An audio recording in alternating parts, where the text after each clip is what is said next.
கலங்கிய கண்ணை துடைத்து ஏழையின் சிரிப்பே இறைவன் என்ற பேரறிஞரோட கருப்பு செவப்பு கரவேட்டி.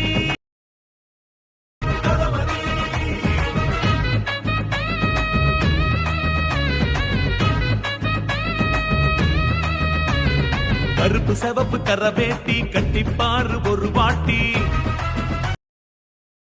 ஏழ்மையால் கல்வி தடைபட்டுக் கூடாது என்பதற்காக இன்றைக்கு ஒரு சிறப்பான திட்டத்தை செயல்படுத்திக் கொண்டிருக்கிறார். குறிப்பாக ஒரு பகுதிக்கு செல்கிறார்.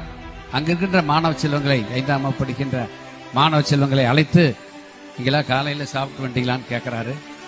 5 குழந்தைகளை கேட்கின்ற சமயத்திலே 3 பேர் காலையிலே சாப்பிடாமல் தான் பள்ளிக்கு வந்திருக்கிறோம் என்று சொன்னார்கள். கோட்டைக்கு வந்த உடனே மாண்புமிகு முதலமைச்சர் அவர்கள் இனிமேல் தமிழகத்திலே 1 முதல் 5 வகுப்பு படிக்கின்ற மாணவர்களுக்கு காலை சிற்றுண்டி அரசாங்கத்தின் சார்பாக வழங்கப்படும் என்று அறிவித்தார். எவ்வளவு பரந்த மனப்பான்மை என்பதை நீங்கள் எண்ணி பார்க்கும்.